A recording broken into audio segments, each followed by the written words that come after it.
Welcome to the second episode in a Legendarium series about the creation of Normandy. In this installment, A Tale of Two Kings, we will talk about the civil war between Odo of Paris and Charles the Simple. Charles the Simple was born during 879 AD, the son of Louis the Stammerer and his second wife, Adelaide of Paris. Unfortunately, Charles' father Louis died a few months before his birth, and to make matters more complicated, Louis had secretly married Ansgard of Burgundy, with whom he had two sons, the future Louis III and Carloman II.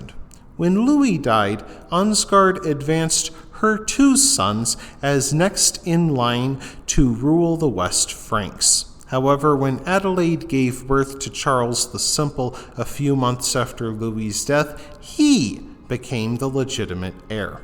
In turn, Ansgard charged Adelaide with adultery under the precepts of the church and, with its backing, placed her sons on the throne as co-rulers late in 879 AD. For a time, it looked as if the infant Charles would never come anywhere near his father's throne. Charles grew up during the latter part of the Viking raids on West Francia, which had been ongoing since 820 AD. The West Franks failed to muster an effective response, in large part because frequent civil wars left them badly divided. Indeed, rivals for the throne often hired Norse mercenaries to supplement their armies. Even worse, Viking raiders targeted the Seine River Valley, which included Paris and served as the breadbasket of the West Frankish kingdom. With this rich region under frequent attack, the West Frankish kings could not even control their own counts, much less the Vikings. During Charles' childhood, the defense of Paris during the epic siege of 885 AD fell to a count named Odo, the son of Robert the Strong, after the original commander, Bishop Gauzelin, died in battle.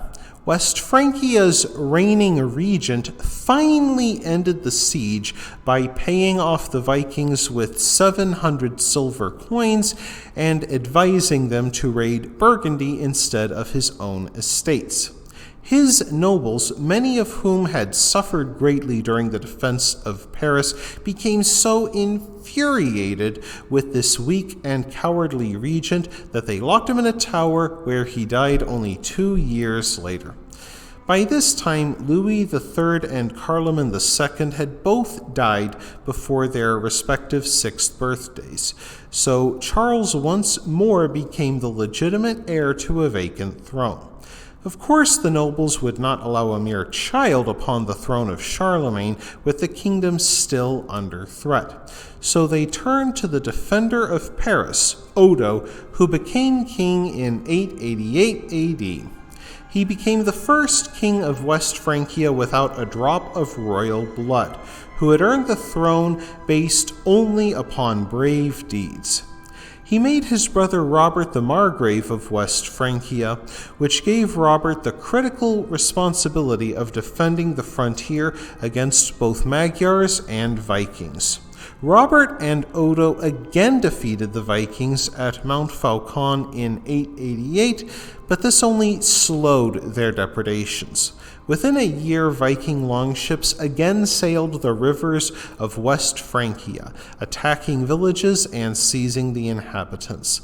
They stuffed them under the planks of their ship and transported them hundreds of miles beneath the decks to the slave markets of Dublin, Kiev, and even Baghdad. Tens of thousands wound up sold for silver coins called dhimmi, which circulated as far east as Baghdad and as far west as England. Once more, the West Frankish barons began paying ransoms to avoid seeing their subjects and their taxpayers carried off. More than 1/3 of the silver in West Francia made its way to Scandinavia as tribute payments during the 9th century. As West Francia groaned under the oppressions of the Vikings, the teenage Charles saw his opportunity to take the throne at last. Archbishop Fulk of Rheims, who had become discontented with King Odo, crowned the youth as a rival king on January 28, 893. Unsurprisingly, the two monarchs disagreed over who should rule, and civil war erupted. While both sides hired Viking mercenaries, they also fought using the budding knightly class. These men were simply peasants who had enough money to purchase a horse, which made them invaluable in the swift responses required during the Viking Age. As they turned into professional soldiers, they practiced so often with their spears and javelins that their right arms became massively over-muscled, which gave some of them scoliosis.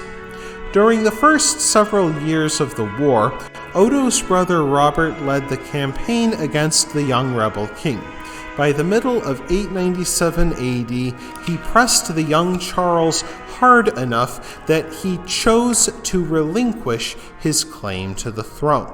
However, just a few months later, the political landscape of West Francia changed with the sudden death of King Odo.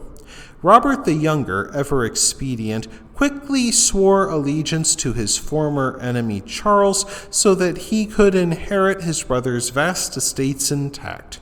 Most of the other Frankish dukes and counts followed suit, and young Charles took the throne with the regnal name King Charles the Simple. His epithet, the Simple, refers not to him being slow-minded or dull-witted, but to being straightforward and honest. While not a great war captain like Odo, King Charles the Simple had a diplomat's mind. With the Norse still freely raiding West Francia, the years to come would put those skills to the test.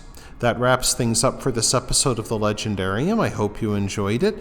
If you did, press like. If you want to see more, press subscribe. And if you've got anything to say, let me know in the comments section. Thanks again for joining me, and I hope that you have a great rest of the day.